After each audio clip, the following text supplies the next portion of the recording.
प्रकाश वैद्युत धारा पर हमने तीव्रता के प्रभाव में क्या देखा था?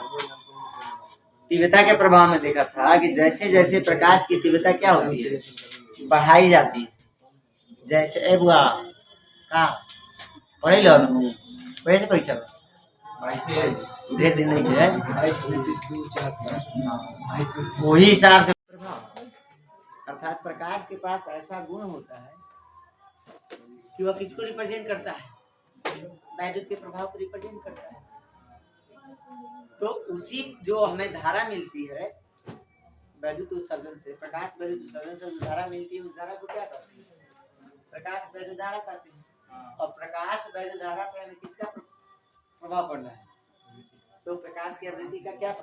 तो प्रकाश वैद्युत प्रभाव, चलिए देखिए इस पे हमने ऐसे बैक मारा और ये हो गया x और ये हो गया, ये 0 वोल्ट को रिप्रेजेंट कर रहा है। और इसके इधर चलने पर प्लेट ए का धन विभव, इधर आने पर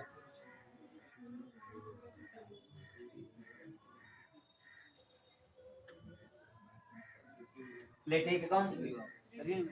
हम इसकी ध्रुवता चेंज कर सकते हैं ना, एक को धन पे भी रख सकते हैं और एक ऋण पे भी रख सकते हैं। इसीलिए क्या लगाया होता है ये एक्सचेंजर। अब हमें इस पे हमें किसको दिखना है? तो यहाँ हमें इस y अक्ष पे हम प्रकाश वैद्युत धारा को नोट करेंगे और इस पे हम किसको दिखाएंगे? विभव। विभिन्न विभव पर रख करके धन ए प्लेट को हम देखते हैं कि प्रकाश धारा पे क्या प्रभाव पड़ता है। हमको भी क्या पढ़ना है? धारा पर आवृत्ति का प्रभाव पड़ना है। तो सबसे पहला जो हम लाइट डाले, मान लो हमने इसकी तीव्रता कांस्टेंट रखी, तीव्रता क्या रखा? कांस्टेंट। एक ही हमने 10 वाट के 3 बल्ब दिए। कितने वाट के? ये 10 वाट का है, ये भी कितने वाट का है? 10 वाट का है, और ये भी कितने वाट का है? टोटल 10 वाट के। तीनों अगर 10 वाट के हैं तो तीनों की शक्ति तो एक ही जैसी है, पावर सप्लाई सेम है, तो इनसे जो लाइट निकलेगी सेम तीव्रता की निकलेगी। कलर हमने चेंज, ये आपका बल्ब 10 वाट का है, सेकेंड बल्ब 10 वाट का है, थर्ड बल्ब 10 वाट। वाट यदि फिक्स करते हैं तो तीव्रता क्या हो जाती है? फिक्स हो जाती है। आप नॉर्मली इस बात को जानते हैं। जैसे आप देखे होंगे आपको कम प्रकाश की आवश्यकता है तो कम वाट का बल्ब लगाते हैं, ज्यादा प्रकाश की आवश्यकता होती है तो ज्यादा वाट का बल्ब लगाते हैं। लगाते कि नहीं लगाते? जैसे शादी उदी में है, क्रिकेट खेलना हो तो क्या करते हैं? अब आपको क्रिकेट खिलाना हो नाइट में और क्या लगाएंगे? छोटा छोटा बल्ब लगाएंगे, कम वाट नहीं। वहाँ जितने वाट के बल्ब रहेंगे अधिक से अधिक लगाया जाएगा, क्योंकि प्रकाश किरणें क्या हो? ज्यादा। प्रकाश किरणें ज्यादा होने का मतलब उसकी तीव्रता क्या हो? ज्यादा हो। तीव्रता ज्यादा से लाइट ज्यादा मिलती है।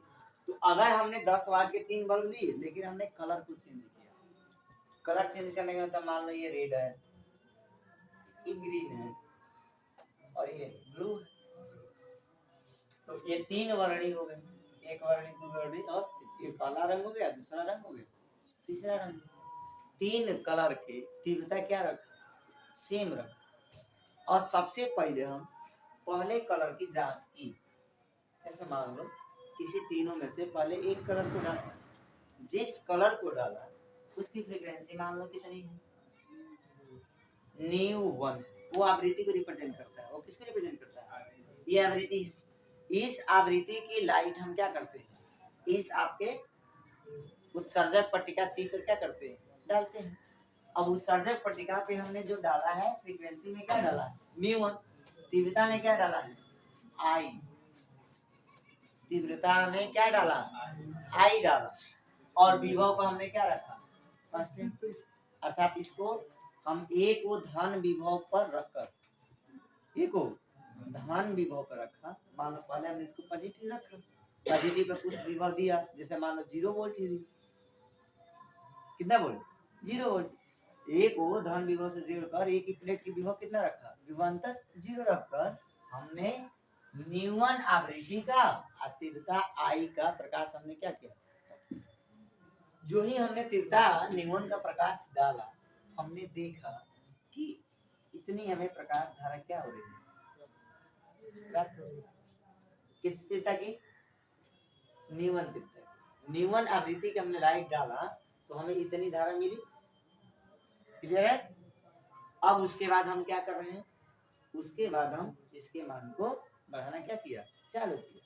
तो जैसे जैसे हम प्लेट ए का विभव क्या करते हैं, बढ़ाते थे, तो देखा हमने कि जो प्रकाश धारा थी वो धीरे धीरे क्या हो गई, बढ़ते बढ़ते बढ़ते बढ़ते जाकर के क्या हो गई, स्टेबल हो गई। विदाउट तीव्रता क्या आई, आई है, आवृत्ति क्या लेके चल रही है, न्यून। तो तीव्रता न्यून और आवृत्ति आई के ग्राफ ऐसा प्राप्त हुआ। जब ये को हमने किस विभव पर रखा, धन विभव पर रखकर 0 से उसके मान को अनंत तक बढ़ाया। तो देखा कि कुछ समय तो प्रारंभ में बढ़ा, और बढ़ने के कुछ विभव बढ़ा दिए, उसके बाद बढ़ना क्या हो गया। अब हमने ए को क्या कर दिया, ऋण विभव पर रखकर विभव के मान को बढ़ाना क्या किया, चालू किया। तो धारा घटी।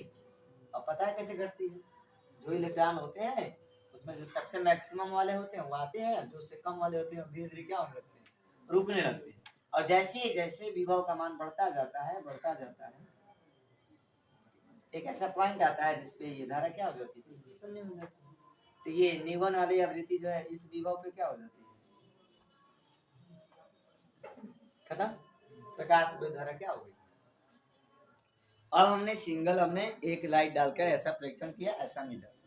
ये वाला ग्राफ हमने पढ़ा था किसमें, तीव्रता के प्रभाव, तीव्रता के प्रभाव में हमने पढ़ा था ना, विभिन्न तीव्रताओं पे लाइट डालकर के हमने देखा था, तो ऐसा ही मिला था। अर्थात ये चीज ये बता रहा है कि आवृत्ति डालते हैं तो ऐसा होता है। सेकेंड चीज, अब हम थोड़ा सा तीव्रता चेंज किए, तीव्रता वही रखे, हमने कलर को क्या किया, चेंज किया। न्यून फ्रीक्वेंसी की जगह अब हम न्यूटन फ्रीक्वेंसी को डालते। न्यूटन फ्रीक्वेंसी जब डाला तो हमने देखा कि जो हमें प्रकाश वैद्युत धारा मिल रही थी वो इतना मिल रही थी, अब थोड़ी सी मान लो अधिक मिल रही। प्रारंभ में जो हमें इतना मिल रही थी, स्विच ऑफ था, हमने डाला, हमें जो धारा इतना मिल रहा था उसके अपेक्षा क्या मिल रहा है, थोड़ा सा ज्यादा मिल रहा मिला। उसके बाद हमने कहा कि चलो ठीक है, एक धन विभव रख करके बढ़ा के देखते हैं क्या होता है। ए प्लेट को धन विभव पर रख के हमने क्या किया, बढ़ाना चालू किया। तो जब ए प्लेट को धन विभव पर रखा, धन विभव पर रख करके इसके मान को बढ़ाना चालू किया, तो जो इलेक्ट्रॉन आने में असक्षम थे, जिनकी एनर्जी इस प्लेट से इस प्लेट तक पहुंचने चाहिए उतनी एनर्जी नहीं थी, आपके विभव बढ़ाने से वो भी इलेक्ट्रॉन क्या हो गए, आना शुरू कर दिए। जब वो आना शुरू किए तो धारा का मान थोड़ा सा क्या हुआ, बढ़ा, और बढ़ते बढ़ते बढ़ते जब पूरा आ गए तो बढ़ना क्या हो गया, बंद। मतलब धारा संतृप्त धारा जा करके न्यूटन के लिए भी वही मिल रही है और न्यूटन के लिए भी क्या मिल रही है, वही मिल रही है। फिर हमने ए प्लेट को क्या किया, ऋण विभव पर रखा, और फिर धारा का मान घटाना हमने चालू। धारा का मान घटना शुरू हुआ, घटते घटते घटते घटते घटते इसका 0 हुआ तो एक अलग पॉइंट बना दिया।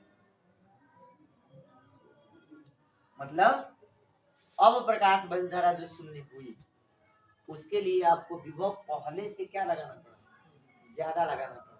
और यहाँ न्यूटन क्या था, न्यूटन की अपेक्षा ज्यादा। तो हमने देखा कि हमें विभव जो निरोधी विभव लगाना पड़ रहा है वो पहले के अपेक्षा हमें क्या लगाना पड़ रहा है, ज्यादा लगाना पड़ रहा है। दोनों जना खड़ा हो जाओ, बताओ निरोधी विभव किसे कहते हैं, हाँ? ऐसा कौन बात बा कि जो तू 1 घंटा ना बतिएबो त ना जिएबो, कहो सत्य, हाँ?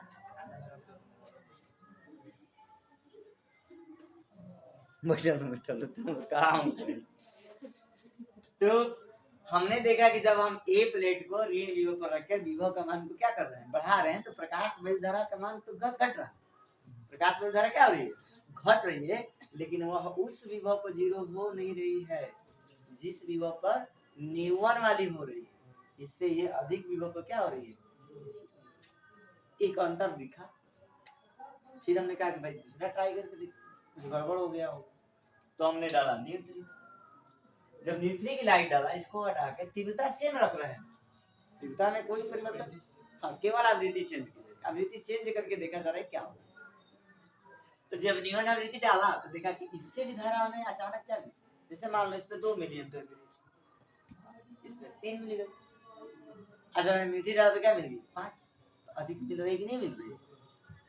उसके बाद जब बढ़ाना चालू कीजिए तो धारा थोड़ी सी बढ़ी, और बढ़ने के बाद क्या हो गई, स्टेबल होगी। जितना न्यून दे रही है संतृप्त धारा उतना न्यू2 दे रही है, उतना ही क्या थी न्यू3। तो तीनों के द्वारा प्राप्त संतृप्त धारा क्या है, एक समान पाया गया। लेकिन जब बैक में देखा गया, इसको जब घटाया गया तो देखा गया कि अलग विभव पर क्या होती है, शून्य होती है। मतलब आवृत्ति को देखा गया कि चेंज करते हैं, तीव्रता को समान रखकर, तीव्रता को समान रखकर, तीनों की तीव्रता क्या है आई है, तीव्रता समान रख करके जब हम देखते हैं कि हम फ्रीक्वेंसी को क्या करते हैं, चेंज करते हैं, उस स्थिति में ठीक तो है, तो तीव्रता आई है लेकिन फ्रीक्वेंसी चेंज करते हैं, तो हम ये देखते हैं कि तीनों स्थितियों में हमें संतृप्त धारा तो मिलती है, समान मिलती है, लेकिन जो निरोधी विभव है वो अलग अलग मिलती है। और इस बात से हमें क्या जानकारी मिलती है, तो आप लोग अब नॉर्मली दिमाग लगाओ, ये प्लेट है, इससे जो इलेक्ट्रॉन उत्सर्जित हुए 10, कितने हुए, सबसे मैक्सिमम जो एनर्जी है जिसकी मान लो 8 है, 8 जूल है, 6 जूल है, 4 जूल है, 3 जूल है, 2 जूल है, 1 जूल। नॉर्मली विभिन्न तरह के एनर्जी के इलेक्ट्रॉन क्या होते हैं, उत्सर्जित होते हैं। आप जानते हैं कोई ही धातु के पेट से जो इलेक्ट्रॉन उत्सर्जित होता है उसकी एनर्जी क्या होती है, अलग अलग रीजन, कोई पृष्ठ के ऊपर होता है, कोई पृष्ठ के थोड़ा अंदर होता है। जो ज्यादा अंदर है उसको ज्यादा एनर्जी खपत हो जाती है, और जो थोड़ा सा अंदर है तो उसको कम होती है, जो पृष्ठ पे उसकी न के बराबर। तो एनर्जी तो अलग अलग होती है, ये नॉर्मल सी बात है, जानते हैं ना आप लोग। तो अब हमने माना कि जो उत्सर्जित हुए ऐसे हुए। अब मान लो यहाँ से यहाँ जाने के लिए आपको कितना चाहिए, मान लो 5 जूल चाहिए, तो कौन कौन जाएगा भाई, 8 वाला, 6 वाला, 4 वाला जाएगा क्या, नहीं जाएगा ना, इसमें 5 वाला भी जाएगा, ठीक है ना, 5 जूल वाला भी चला जाएगा ना। तो आपके चले गए 8, 6, 5, 7 वाले चले गए। मतलब जिसकी एनर्जी 5 जूल के आसपास थी वो इलेक्ट्रॉन संग्राहक सी से कहाँ तक पहुंच जाते हैं, उत्सर्जक सी से संग्राहक 1 तक पहुंच जाते हैं, और इसके चलते आपको ये धारा क्या होती है, प्राप्त होती है। ये तीनों फ्रीक्वेंसी में हमने देखा कि जब तीव्रता सेम रखे थे, फ्रीक्वेंसी चेंज किए थे, तो एक में इतना शुरू में धारा मिला था, इसमें ज्यादा मिल रहा है, इसमें और ज्यादा मिल रहा है कि नहीं मिल रहा है। यहीं से थोड़ा सा दिमाग लगाओ कि अगर हमने इसको डाला रेड वाले को तो धारा कम मिली, इसका मतलब इलेक्ट्रॉन कम पहुंचे होंगे ना। अगर हमने कौन सा डाला, न्यूमन आवृत्ति डाला, तो धारा किसके बराबर मिली, निचले हिस्से के बराबर मिली। निचले हिस्से के बराबर धारा का कम होने का मतलब क्या है, इलेक्ट्रॉन की संख्या का कम होना। तो जो उत्सर्जक से इलेक्ट्रॉन क्या हुए हैं, उत्सर्जित हुए हैं, वो कहाँ पहुंचे हैं, संग्राहक तक। तो कम मात्रा में पहुंचे हैं कि ज्यादा मात्रा में, अच्छा सबसे ज्यादा मात्रा में किसका पहुंचा है, न्यू3 वाले का पहुंचा है कि नहीं पहुंचा है, न्यू3 वाला ज्यादा पहुंचेगा तभी तो तीनों की अपेक्षा अधिक धारा दिया होगा। अच्छा तीनों के कारण, इसका मतलब तीनों आवृत्ति के कारण जो इलेक्ट्रॉन उत्सर्जित हुआ, जैसे आपने न्यू1 डाला 10 इलेक्ट्रॉन निकले, न्यू2 डाला 10 ही निकले, न्यू3 डाला 10 ही निकले, लेकिन अंतर किस चीज का कर दिए, एनर्जी का। किसका अंतर कर दिए, एनर्जी, ऊर्जा, जो इलेक्ट्रॉन उत्सर्जित किए। तो जो न्यून फ्रीक्वेंसी वाला उत्सर्जित किया, उसके उत्सर्जित जो इलेक्ट्रॉन थे वो कम एनर्जी के थे, और जो न्यू2 वाले से उत्पन्न हुए वो न्यू1 वाले के अपेक्षा अधिक एनर्जेटिक निकले, और न्यू3 वाले से जो निकला वो ज्यादा निकले। एज एग्जाम्पल, जैसे ये इलेक्ट्रॉन देखो 3 जूल वाला उत्सर्जित हुआ है यहाँ न्यू1 पे, न्यून जब लाइट डाला गया तो ये वाला इलेक्ट्रॉन कितनी जूल पे निकला? 3 जूल पे। वही जब न्यूट्री वाला डाला गया तो इसकी एनर्जी अब 3 जूल नहीं 5 जूल हो गई है। इसका एसेंस ये बता रहा है कि जब न्यूट्री डाले तो एनर्जी कितना जूल हो गई? उसी इलेक्ट्रॉन की 5 जूल हो जाती है। अर्थात अगर ये वाला न्यून वाला 10 जूल ले गया तो ये इलेक्ट्रॉन 7 जूल बाहर निकालने में खर्चा कर दिया और 3 जूल बचा के रखा, लेकिन आ नहीं पाया। और वही जब न्यूट्रॉन हमने डाला तो ये जो लाइट गई ये इसको मान लो 17 जूल लेके चली गई, चाहे मान लो 15 जूल लेके चले गए। और 15 जूल लेके जब जा रही तो 7 जूल क्या कर दिया? ये निकलने में खर्च किया। अब बाहर कितना आके दे रहा है? 8 जूल दे रहा है। जैसे बड़ा पापा है, पापा पैसा 10 रुपये मिल गया और उससे भी थोड़ा आगे कमाओ के पापा पैसा 200 रुपये मिल गया। समझ रहे बात को? जो पैसा मिल रहा है घूमने के लिए वो अलग अलग मिल रहा है। एनर्जी जो मिल रही है वो किस पे डिपेंडेंट कर रही है? तो कल हमने देखा था कि तीव्रता बढ़ाते गए बढ़ाते गए बढ़ाते गए, नथिंग, ऊर्जा का कोई प्रभाव नहीं पड़ रहा था। यहाँ प्रभाव पड़ रहा है। यहाँ आवृत्ति चेंज कर रहे हैं तो क्या देखने को मिल रहा है? एनर्जी क्या हो रही है? अलग अलग हो रही है। समझ में आया? अर्थात न्यून आवृत्ति पे डाले थे तो मान लो 5 इलेक्ट्रॉन आए थे, और न्यूट्री डाल दिए तो 7 गो आ गए, न्यूट्री डाल दिए तो 9 गो आ गए, और जो बचे कुचे थे थोड़ा सा बढ़ा दिए तो आ गए, लेकिन आए 10 ही आए। 10 ही कितना भी बढ़ाए तो धारा बढ़ी नहीं बढ़ी। इसका क्या मतलब है? तीव्रता तो कांस्टेंट रखे हो ना, तो तीव्रता अगर चेंज नहीं किए हो तो उत्सर्जित इलेक्ट्रॉनों की संख्या चेंज होगी। हमने पीछे पढ़ा कि नहीं चेंज होती है। आप तीव्रता जो भी रखना है रख लो, अगर तीव्रता में बदलाव नहीं करोगे तो उत्सर्जित जो इलेक्ट्रॉन होंगे उनकी संख्या में कोई परिवर्तन नहीं होगा। इसका मतलब आवृत्ति चेंज करने पे क्या चेंज हो रहा है? उत्सर्जित इलेक्ट्रॉनों की एनर्जी। मतलब जो प्रकाश आता है उसकी जो एनर्जी डिपेंड करती है वो किस पे डिपेंड करती है? आवृत्ति पर। किस पे डिपेंड करती है? आवृत्ति पर डिपेंड करती है, न कि तीव्रता पर डिपेंड करती है। ध्यान रखना, प्रकाश की जो ऊर्जा डिपेंड करती है किस पर? आवृत्ति पे करती है, न कि आवृत्ति पे करती है, न कि तीव्रता पर। अब इसी का एग्जांपल देखो, न्यून आवृत्ति से जो इलेक्ट्रॉन उत्सर्जित हुआ था, यहाँ जीरो कौन हुआ होगा? जो सबसे मैक्सिमम एनर्जी रखा होगा, नहीं रखा होगा। यहाँ जीरो होने का मतलब क्या? लास्ट वाला इलेक्ट्रॉन भी क्या हो गया? अब रुक गया। 10 जूल वाला भी क्या हो गया? 8 जूल वाला भी क्या हो गया? रुक गया। तो इसका मतलब इसकी एनर्जी कम है ना, किसके अपेक्षा? इससे। ये तीनों इलेक्ट्रॉन अलग अलग आवृत्ति पे उत्पन्न हुए हैं। ये इलेक्ट्रॉन जो उत्पन्न हुआ है इस फ्रीक्वेंसी पे निकला है, ये इलेक्ट्रॉन इस फ्रीक्वेंसी का है, और ये इलेक्ट्रॉन इस फ्रीक्वेंसी का है कि नहीं? बताओ।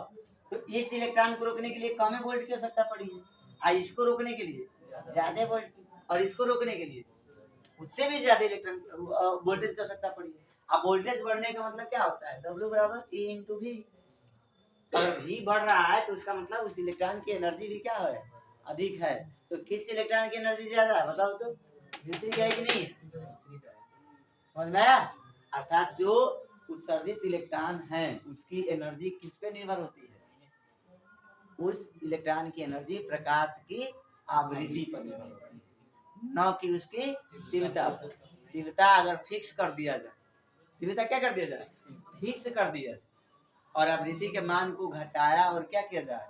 बढ़ाया जाए, तो जो तीव्रता को फिक्स कर दिया जाए और जो लाइट की आवृत्ति है उसको क्या किया जाए? चेंज किया जाए, तो जो इलेक्ट्रॉन धातु के पृष्ठ से निकल रहा है उसकी एनर्जी में क्या होगा? अंतर आएगा।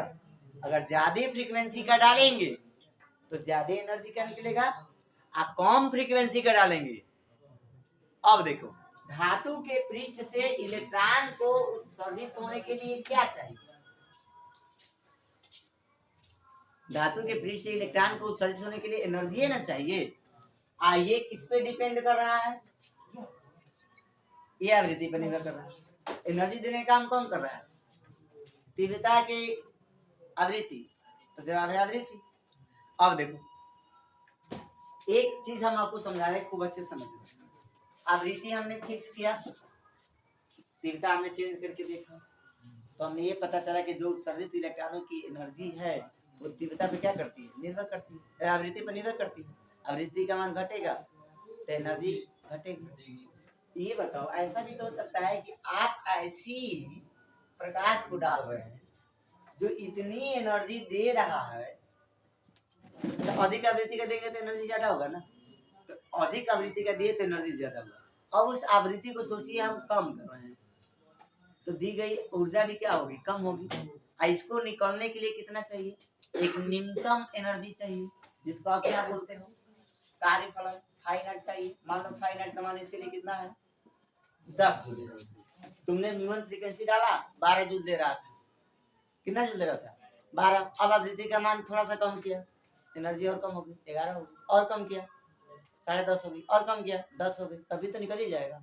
लेकिन 10 से कम कर देंगे तो, अर्थात आवृत्ति का एक ऐसा मान है जिससे कम कर देंगे तो इलेक्ट्रॉन निकलेगा ही नहीं। बोले तीव्रता तुम कितना भी बढ़ा लो, अच्छा है, बात को समझा ध्यान से। प्रकाश की तीव्रता तुम जितना चाहे बढ़ा लो, 10 वाट का बल्ब से लेकर 10,000 वाट का बल्ब लगा लो, आप फ्रीक्वेंसी क्या रखो, सेम।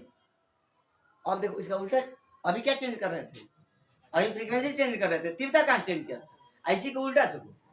अब हम क्या करेंगे, फ्रीक्वेंसी को फिक्स कर दी, अब तीव्रता जितना चाहे बढ़ा दिया, चाहे जितना चाहे घटा दिया। ऐसा वो फ्रीक्वेंसी है कि लाइट यदि नहीं निकल रहा है, मान लो कि हम इस आवृत्ति का लाइट डाले, इस आवृत्ति पर इलेक्ट्रॉन उत्सर्जित नहीं हुआ, किस आवृत्ति पर, न्यूपर पर। तुम्हारे दिमाग में आया कि चलो भाई 10 वाट का बल्ब था, 100 वाट का लगा देते हैं, तब भी इलेक्ट्रॉन उत्सर्जित नहीं होता है।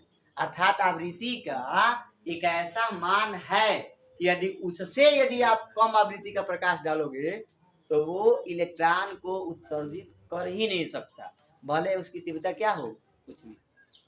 तो जो उत्सर्जित इलेक्ट्रॉन है उसकी आवृत्ति, उसकी ऊर्जा किस पे डिपेंडेंट है, आवृत्ति पे, न कि तीव्रता। अर्थात उत्सर्जित इलेक्ट्रॉनों की ऊर्जा किस पर निर्भर होती है, आवृत्ति पर निर्भर होती है, और तथा इसके क्या होती है, समानुपाती होती है। अर्थात आवृत्ति बढ़ाएंगे तो ऊर्जा बढ़ेगी, आवृत्ति घटाएंगे ऊर्जा घटेगी।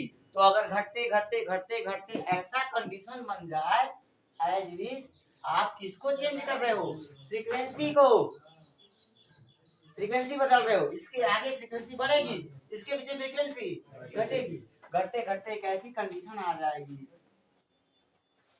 जहां पर प्रकाश इलेक्ट्रॉन उत्सर्जित ही नहीं होगा। और जब प्रकाश इलेक्ट्रॉन उत्सर्जित नहीं होगा तो उसे हम कहेंगे कि यह देहली आवृत्ति है। क्या है, नया शब्द आ रहा है, यही डिफिनेशन पूछते हैं, देहली आवृत्ति क्या है, परिभाषित। देहली आवृत्ति क्या है, देहली आवृत्ति, देहली तरंगदैर्घ्य, ये पूछता है आपका, ये सबसे इंपॉर्टेंट हेडिंग है। देहली आवृत्ति क्या है, मतलब आवृत्ति का वह न्यूनतम मान, न्यूनतम, अधिक तो होता ही है, अधिक तो जितना दो अच्छा ही है, तो कौन सा मान, आवृत्ति का वह न्यूनतम मान जिसको किसी धातु के प्लेट पर डाल दिया जाए तो उस धातु के प्लेट से इलेक्ट्रॉन क्या हो जाए, उत्सर्जित हो जाए, उस आवृत्ति के मान को देहली आवृत्ति कहते हैं। क्या कहते हैं, समझ में आया। जैसे हमारे पास ये धातु का क्या है, एक पृष्ठ है, हमने देखो 100 फ्रीक्वेंसी का डाला, निकला 98 का डाला, निकला 96 डाला, निकला 94 निकला, 92 पे भी निकला, 91 पे भी निकला, और 90 पे भी निकला, और 90 से कम थोड़ा सा भी हुआ, अब नहीं निकल रहा।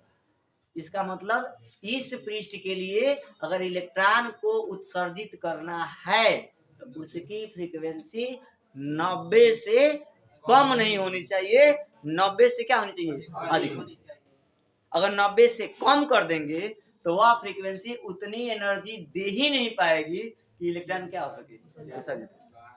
तो उस आवृत्ति को हम क्या कहेंगे, देहली आवृत्ति।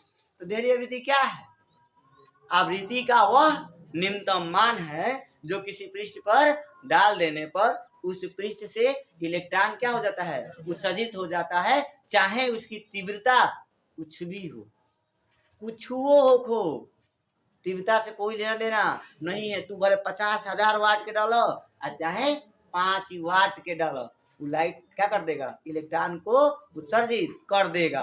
और यदि उसकी आवृत्ति देहली आवृत्ति से कम है और तू तीव्रता कतनो बढ़ा लो, इलेक्ट्रॉन नहीं निकल सकता। पूरा क्लियर समझ में आया?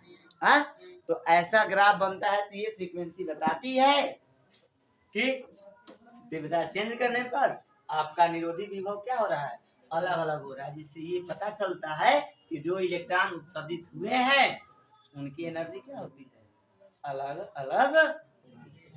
और एनर्जी जैसे जैसे तीव्रता बढ़ती है वैसे वैसे एनर्जी बढ़ती है, और जैसे जैसे तीव्रता जैसे जैसे आवृत्ति घटती है ऊर्जा क्या होती है, घटती है। तो देखो आवृत्ति घटा रहे हैं, घटाते घटाते घटाते घटाते कैसा स्थिति आएगा कि क्या हो जाएगा, 0 हो जाएगा। उस आवृत्ति को क्या कहेंगे, देहली आवृत्ति कहेंगे। ऐसे किससे रिप्रेजेंट करेंगे, न्यू नॉट, न्यू नॉट ना बनाएगा, ऐसे बना दो ना, ऐसे असली में ऐसे बनता है, जल्दी में ऐसे बनता है।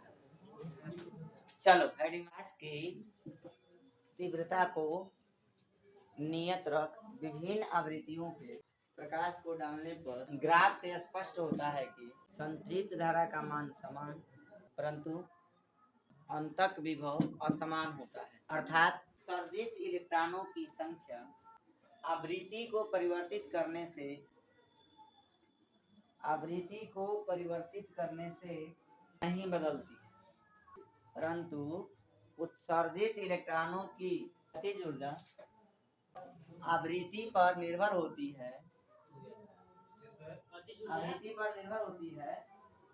तथा इसके समानुपाती होती है। आपतित प्रकाश की आवृत्ति एवं उत्सर्जित इलेक्ट्रॉन की गतिज ऊर्जा के बीच ग्राफ खींचने पर ग्राफ निम्न प्राप्त होता है। इसमें हमने किसको रिप्रेजेंट किया है, प्रकाश की आवृत्ति। और लड़के किसको रिप्रेजेंट किया है, प्रकाश की आवृत्ति बढ़ते बढ़ते कहाँ तक हो सकती है, अधिक मान तक, घटते घटते कितना, घटते घटते कितना घटा सकते हो, हाँ न्यूनट से भी कम हो सकती है, ठीक है, 0 तक जा सकती है। चलो देखो ये होगी प्रकाश की आवृत्ति और ये होगी प्रकाश इलेक्ट्रॉन की गतिज। यहाँ पे फ्रीक्वेंसी 0, लड़के देखो फ्रीक्वेंसी 0, ऊर्जा भी, अगर इसके आगे कोई चीज है तो उसका फ्रीक्वेंसी का मान शो करेगा। इस अक्ष पर अगर पॉइंट ए है, इसका मतलब यहाँ फ्रीक्वेंसी तो है, ऊर्जा नहीं है। अगर यही पॉइंट यहाँ है तो फ्रीक्वेंसी भी है, ऊर्जा भी है। समझ में आती बात ना? हम प्रकाश डालते हैं, देखते क्या ऐसा ग्राफ, इसका मतलब हमने डाला है लाइट ऐसे, इसके आगे डाला है तो एनर्जी, फ्रीक्वेंसी बढ़ रहा है ना, एनर्जी भी क्या हो रही है। जैसे जैसे फ्रीक्वेंसी क्या हुआ है कम, इधर आने पे कम होगा ना, एनर्जी क्या हो रही है, और काइनेटिक एनर्जी घटते घटते घटते घटते घटते घटते घटते घटते क्या हो गई, काइनेटिक एनर्जी 0 हो गई। मतलब 0 होने का मतलब क्या है, उसके पास K0 है लेकिन उत्सर्जित हो गया है, नहीं समझे। काइनेटिक एनर्जी 0 होने का मतलब ये है कि वह इलेक्ट्रॉन उत्सर्जित तो हो गया है, उसमें ऊर्जा नहीं, काइनेटिक एनर्जी चलने की शक्ति नहीं, उत्सर्जित हो गया, मुक्त हो गया, उसकी गतिज क्या है 0। अब देखो अगर इससे कम किया तो उसकी काइनेटिक एनर्जी किसमें जा रही है, माइनस में जा रही है ना। इस फ्रीक्वेंसी के बाद ऊर्जा क्या हो रही है, ऋण में हो रही है। आदि किसी भी इलेक्ट्रॉन की काइनेटिक एनर्जी माइनस में हो, इसका मतलब क्या है, वो इलेक्ट्रॉन निकल ही नहीं सकता है, एनर्जी माइनस में चली गई। तो इस फ्रीक्वेंसी को क्या कहते हैं, देहली आवृत्ति कहते हैं। बनाओ इसको, इसको किससे दर्शाते हैं?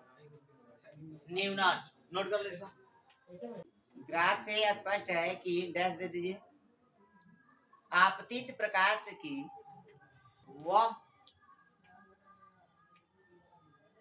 निम्नतम आवृत्ति जो प्रकाश इलेक्ट्रॉन को उत्सर्जित कर दे देहली आवृत्ति कहलाती है तथा इसे न्यू नॉट से प्रदर्शित करते हैं। देहली तरंग दैर्ध्य हाँ डाल दो। जो आपतित प्रकाश का वह अधिकतम आपतित प्रकाश का वह अधिकतम तरंग दैर्ध्य जो प्रकाश इलेक्ट्रॉन को उत्सर्जित कर दे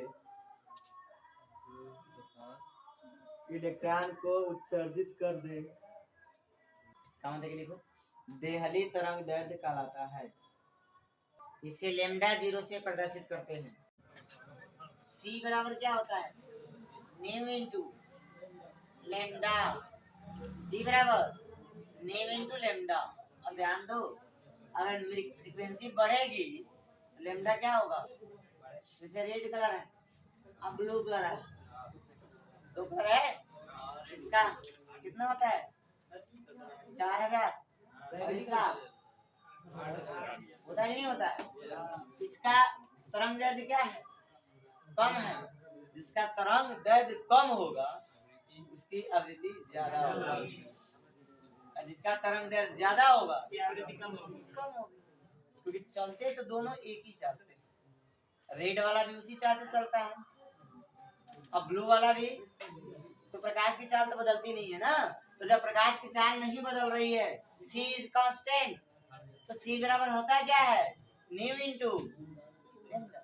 अगर न्यू बढ़ेगा तो ये घटेगा, अगर ये घटेगा तो ये बढ़ेगा। इसीलिए फ्रीक्वेंसी जब मिनिमम है तो तरंग दैर्ध्य क्या है? मैक्सिमम। समझ में आ गया? तो आवृत्ति का वह न्यूनतम मान, आवृत्ति का वह न्यूनतम मान या तरंग दैर्ध्य का वह अधिकतम मान जिसको धातु के प्लेट पर डालने पर उससे इलेक्ट्रॉन क्या होता है? उत्सर्जित होता है। उसे हम देहली आवृत्ति या देहली तरंग। और जो हम एनर्जी मापते हैं आवृत्ति के हिसाब से, वो कार्यफलन का सूत्र होता है phi naught equal to h Planck नियतांक into nu naught. Nu naught का मान कितना हो जाएगा बाबू? C by lambda. h equal to nu की जगह पे क्या हो जाएगा? C by. चलिए सूत्र बना लिए। कार्यफलन बराबर कितना हो जाएगा? h into nu naught equal to h into C by प्रकाश वैद्युत उत्सर्जन के नियम। देखो प्रकाश वैद्युत प्रभाव के प्रायोगिक अध्ययन से, प्रकाश वैद्युत उत्सर्जन के प्रायोगिक अध्ययन से निम्न नियम बनाए गए। किसी धातु की सतह से प्रकाश इलेक्ट्रॉनों की संख्या, उत्सर्जित लिखना, उत्सर्जित प्रकाश इलेक्ट्रॉनों की संख्या, उत्सर्जित प्रकाश इलेक्ट्रॉनों की संख्या आपतित प्रकाश के तीव्रता के समानुपाती होती है। ये आपने पढ़ा था उस दिन। जैसे जैसे तीव्रता बढ़ाते हैं इलेक्ट्रॉनों की संख्या क्या होती जाती है? बढ़ती जाती है। दोनों में देखो उत्सर्जित इलेक्ट्रॉनों की अधिकतम गतिज ऊर्जा। हाँ नेक्स्ट। उत्सर्जित इलेक्ट्रॉनों की अधिकतम गतिज ऊर्जा प्रकाश की तीव्रता पर निर्भर नहीं होती है। 3 नंबर लिखो। उत्सर्जित इलेक्ट्रॉन की गतिज ऊर्जा प्रकाश के आवृत्ति के समानुपाती होता है। आपतित प्रकाश की आवृत्ति एक निम्नतम मान से कम होने पर